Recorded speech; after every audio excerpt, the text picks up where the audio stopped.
2 scoops of this powder and 3 exercises for stronger legs again after 60. Welcome. If you felt that familiar, sometimes frustrating, slowing down in your step, if the stairs feel steeper than they used to, or getting up from a low chair requires a little extra push, then this conversation is for you. We are going to address the core problem of muscle decline, known scientifically as sarcopenia, not with complicated jargon, but with highly actionable and simple strategies that focus on nutrition and movement. Our goal today is not just to add years to your life, but to add vitality, strength, and independence back into those years, allowing you to enjoy everyday activities without the constant worry of physical frailty. Remember, the human body is incredibly resilient, and it responds beautifully to the right stimuli regardless of the calendar date. Let's begin by talking about the essential powder that forms the nutritional foundation for regaining strength. This powder is high-quality protein, which acts as the building block for all your muscle tissue, repairing the microscopic damage that occurs throughout the day and after exercise. As we age, our bodies become less efficient at utilizing the protein we eat, meaning seniors require a significantly higher intake per meal than younger adults to maintain the same muscle mass. This is why aiming for 2 scoops, or roughly 25 to 40 grams of protein, per main meal becomes crucial, especially when it is easily digestible, like whey protein isolate or a high-quality plant-based protein powder mixed into a smoothie or yogurt. Focusing on the type of protein is just as important as the quantity, because we need a complete amino acid profile to stimulate muscle synthesis effectively. Look for protein sources rich in leucine, a specific amino acid that acts as the switch to turn on muscle-building pathways after ingestion, which is often abundant in whey protein. However, if dairy is not an option, ensuring a diverse range of plant proteins, like combining legumes and grains, can also provide the necessary components, though perhaps requiring slightly larger portions to hit that leucine threshold. Making this nutritional upgrade is perhaps the fastest, simplest way to begin reversing muscle loss from the inside out. The timing of this protein intake plays a surprisingly large role in its effectiveness, especially when paired with movement. Instead of consuming a large amount of protein just once late in the day, the body is much better equipped to utilize muscle-building nutrients when they are spread consistently throughout waking hours. Try to integrate a substantial protein source into breakfast, lunch, and dinner, ensuring that your muscles receive a steady supply of building blocks every few hours. Think of it like watering a garden. A consistent, measured approach works far better than trying to flood it all at once at the end of the day. Now that we have the nutritional fuel optimized, we must activate the muscles themselves, and that means incorporating resistance training. Resistance training doesn't necessarily mean lifting heavy weights at a gym. It means moving your muscles against some kind of resistance, whether that is a resistance band, a light dumbbell, or simply your own body weight. This process introduces necessary micro-stress to the muscle fibers, which then signals the body to use that carefully consumed protein to rebuild the fibers back stronger and denser than before. Without this resistance stimulus, the protein you eat will largely be used for other functions, not muscle growth. Our first essential exercise focuses entirely on functional strength, directly addressing the difficulty of getting up from a chair or toilet, which is known as the sit-to-stand. This movement mimics a daily activity, but when performed slowly and mindfully, it becomes an incredibly effective lower body exercise, targeting the quadriceps, glutes, and hamstrings simultaneously. Begin by sitting on a stable chair without armrests, leaning slightly forward, and then pressing through your heels to stand straight up without using your hands for support, if possible.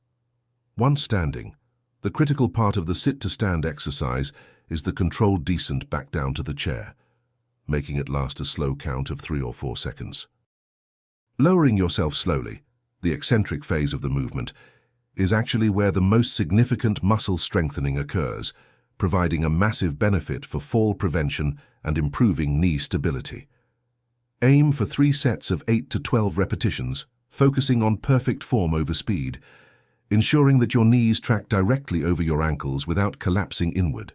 If the full sit-to-stand is too challenging initially, You can increase the height of the chair by stacking pillows or blankets, making the range of motion shorter and easier to manage. As your strength improves, gradually remove the extra height until you are working with a standard chair level, always prioritizing safety and maintaining perfect balance. Consistency is the key here. Performing this movement 3 to 4 times a week will yield noticeable results in functional strength within just a few short weeks. The second foundational exercise zeroes in on one of the most neglected muscle groups critical for balance, the calves, using a simple movement called the heel raise. Calf muscles, or the gastrocnemius and soleus, are essential for maintaining upright posture and act as the body's first line of defense when a slip or stumble occurs, quickly stabilizing the ankle and preventing a fall. A simple heel raise can be performed while standing near a kitchen counter or a sturdy piece of furniture for support, lifting the heels up slowly until you are balanced on the balls of your feet. When performing the heel raise, ensure that you are lifting and lowering slowly, maintaining control throughout the entire range of motion rather than bouncing quickly. Think about squeezing the calf muscles at the very peak of the movement, holding that contraction briefly before gently returning your heels back to the floor. Start with a goal of 2 sets of 15 repetitions, performed daily or every other day, as this movement doesn't require the same recovery time as the larger muscle group exercises. To progress this movement safely, you can try reducing the amount of weight you place on the counter, challenging your balance slightly more with each session. Eventually, you may feel comfortable moving to a step or a low curb, allowing your heels to dip slightly below the level of your toes at the bottom of the movement, increasing the stretch and strengthening benefits. Strong, responsive calves translate directly into greater walking endurance and a sense of stable grounding on uneven terrain. Our third exercise focuses on stability and overall lower body endurance, which is crucial for activities like walking long distances or navigating stairs safely, the gentle wall sit or wall push-off. If you are comfortable and stable, a wall sit involves sliding down a wall until your knees are bent at a 45 to 90-degree angle, holding that position for time, which significantly strengthens the quadriceps and glutes isometrically, meaning the muscles contract without changing length. Try to hold this position for 30 to 60 seconds. If the wall sit is too intense for your knees or balance, a modified version, the wall push-off, provides a safe, low-impact alternative. Stand a step or two away from a wall, placing your hands against it at chest level, and then lean in toward the wall, bending your elbows and allowing your weight to move forward, keeping your body in a straight line. This movement acts like a standing push-up, strengthening the core and upper body, but primarily targets stability and controlled movement, which is foundational to lower body confidence. The wall push-off allows you to control the level of difficulty simply by adjusting how far your feet are from the wall. The further away you stand, the more challenging the movement becomes. Aim for 3 sets of 10 to 15 repetitions, focusing on a slow, controlled push away from the wall. This consistent, moderate resistance builds endurance and core stability, which directly translates to feeling less tired and more secure during extended periods of standing or walking. It's important to remember that true strength is not just built through protein and lifting. It is fundamentally dependent on high-quality sleep. During deep sleep cycles, your body releases human growth hormone, which is essential for muscle repair and regeneration after exercise. If you are training diligently but only sleeping 4 or 5 interrupted hours a night, you are short-circuiting your body's ability to recover and grow stronger, essentially wasting the effort you put into those exercises. Prioritizing 7 to 8 hours of consistent sleep is just as important as doing your repetitions. Establish a consistent nightly routine, ensure your bedroom is cool and dark, and try to minimize screen time at least an hour before bed, allowing your brain to transition into a restful state. Think of sleep as the time when your body integrates all the hard work you put in during the day. It's when the protein you ate is effectively woven into new, stronger muscle fibers. We are partners in this journey toward greater vitality, and I want to take a moment to gently remind you that consistency is the magic ingredient. It's the daily decision to nourish and move your body that makes the difference. If you fall off track for a day or two, simply dust yourself off and start again at the next meal or the next opportunity to move. Perfection is not the goal. Progress and persistence are. Taking charge of your physical health is the ultimate act of self-care and the foundation of enduring autonomy. Alongside protein and movement, proper hydration acts as the silent lubricant for your entire physical system, ensuring that nutrients are delivered to muscles efficiently and waste products are flushed away. Dehydration, which is surprisingly common in seniors, often due to a blunted thirst sensation, can manifest as muscle cramping, fatigue, and even cognitive fog, making exercise feel much harder than it should be.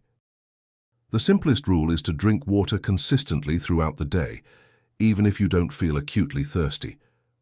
Joint health is also highly dependent on water, as the synovial fluid that cushions your joints is largely composed of water, helping to reduce friction and improve flexibility.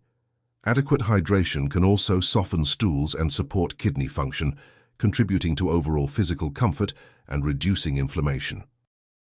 Aim for 6 to 8 glasses of water or hydrating fluids daily, prioritizing plain water over sugary beverages, which can actually hinder optimal hydration. Finally, we must recognize that physical strength and mental well-being are inextricably linked, especially as we age. The pursuit of greater physical autonomy, being able to carry your own groceries, travel without assistance, or play with grandchildren, provides a powerful sense of purpose and confidence. Every rep you complete and every scoop of protein you consume is an investment in your independence and your future quality of life. Maintaining social connections and engaging in activities that challenge your mind are just as vital as muscle strength, creating what we call cognitive reserve. When you consistently use your muscles and challenge your brain through learning, reading, or social engagement, you reinforce the body's overall resilience and ability to bounce back from illness or stress. Physical movement, especially outside, also naturally boosts mood and reduces the risk of depression, creating a positive feedback loop of well-being. Your commitment to this process is about honoring your body's potential, not reliving your youth. It is about striving for better than yesterday, embracing the journey of aging with vigor and intentionality. The prescription is clear: fuel your muscles with the right nutrition, activate them safely with resistance movements, and nurture your body through sleep and hydration. This comprehensive approach is your path to stronger legs, better balance, and enduring vitality. Please take this information and share it with friends and family members. Our collective strength grows when we support one another in achieving better health and greater independence.